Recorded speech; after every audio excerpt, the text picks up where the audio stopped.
Ya, assalamualaikum warahmatullahi wabarakatuh. Alhamdulillahirobbilalamin wassalatu wassalamu ala asrofil anbiya'i wal mursalin wa ala alihi washabihi ajmain awadu. Yang pertama-tama yang terhormat kepada Abi Hanif dan Ida selaku pengasuh Pondok Pesantren Al-Araibah Nifda. Yang kedua yang terhormat pada guru-guru saya, guru MTS, guru MA Al-Quran Al-Araibah Nifda, dan yang terhormat pada kedua orang tua saya yang ada di rumah.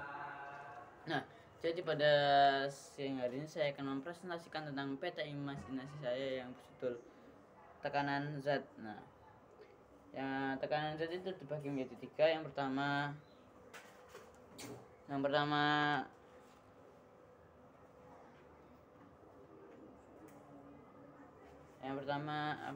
tekanan zat padat. Nah, tekanan zat padat yaitu pengertiannya yaitu tekanan zat padat itu apabila gaya yang diberikan pada suatu benda atau F semakin besar, maka tekanan yang dihasilkan juga semakin besar. Nah, sebaliknya, jika semakin luas permukaan suatu benda, tekanan yang dihasilkan akan semakin kecil. Nah, jadi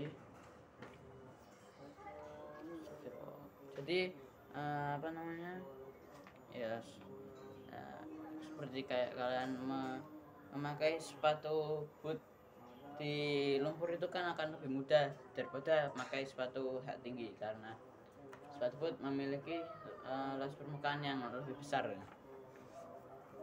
Nah, rumusnya yaitu P sampai dengan F per A, yaitu P atau press yaitu tekanan, satuannya N per M kuadrat N per M persegi, disebut juga dengan satuan Pascal yaitu PA. Yang F yaitu force, yaitu gaya atau Newton. Terus A yaitu average, yaitu luas bidang. Satuannya yaitu meter persegi. Nah, yang kedua yaitu tekanan zat cair. Tekanan zat cair ini dibagi menjadi tiga. Yang pertama tekanan hidrostatis, yaitu semakin dalam zat cair semakin besar tekanan yang dihasilkan. Semakin besar massa jenis zat cair, semakin besar pula tekanan yang dihasilkan. Nah, seperti di dalam air gitu. Ya, gitu. Itu misalnya seperti kapal selam gitu. Kapal selam kan bisa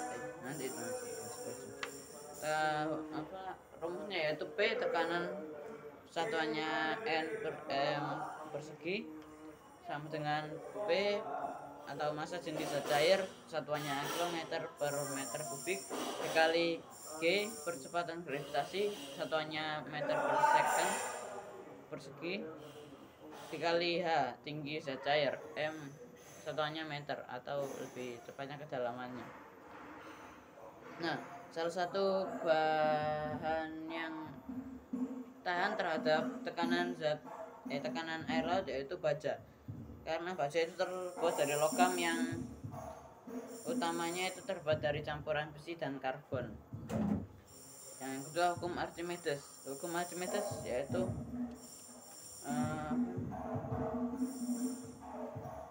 hukum Archimedes yaitu salah satu benda yang tahan terhadap tekanan air laut. Nah, itu kan baja. Baja itu terbuat dari logam yang utamanya terbuat dari campuran besi dan karbon. Nah, jadi hukum Archimedes yaitu berisi tentang gaya apung atau gaya ke atas.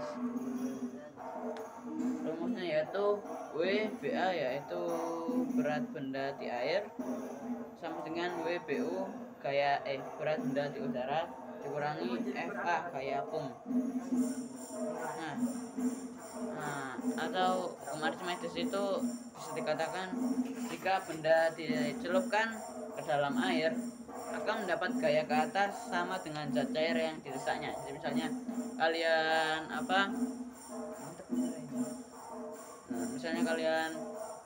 mantap kameranya.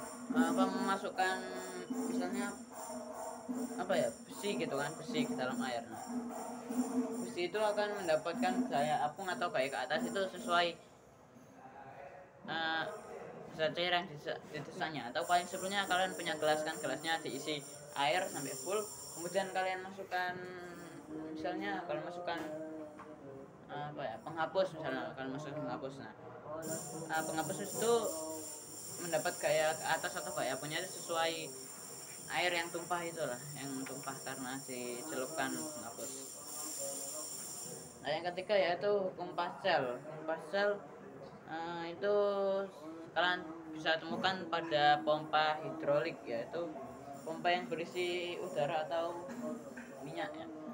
Itu biasanya dipakai untuk mengangkat dipakai di tempat cuci mobil. Nah,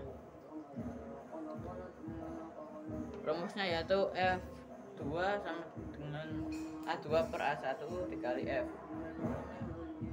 F1 dan F2 itu gaya yang diberikan atau Newton. A1 dan A2 yaitu luas penampang atau penampang, satuannya meter persegi, sehingga F2 sama dengan F1 dikali A2 dibagi A1. Nanti kalau misalnya F nya itu 10 Newton, A2 nya itu 100 cm persegi, dan A1 nya itu 1 meter, maka nanti ketemu hasilnya yaitu 1000 Newton. Nah, yang terakhir yaitu yang ketiga, tekanan gas. Tekanan gas itu biasanya kalian temukan pada balon udara ya. Jadi prinsip dari balon udara yaitu ketika bara api dari pembakar itu memanaskan udara dalam balon, itu berat balon menjadi lebih kecil dari gaya ke atas sehingga balon bergerak ke atas. Nah, ingat ya, perlu diingat-ingat, udara panas itu lebih ringan daripada udara dingin. Jadi jika ingin turun, maka pemanasan udara itu diturunkan atau dimatikan. Oke, sekian dari saya. Maaf jika ada salah kata. Maaf bila kami tarik. Wassalamualaikum warahmatullahi wabarakatuh.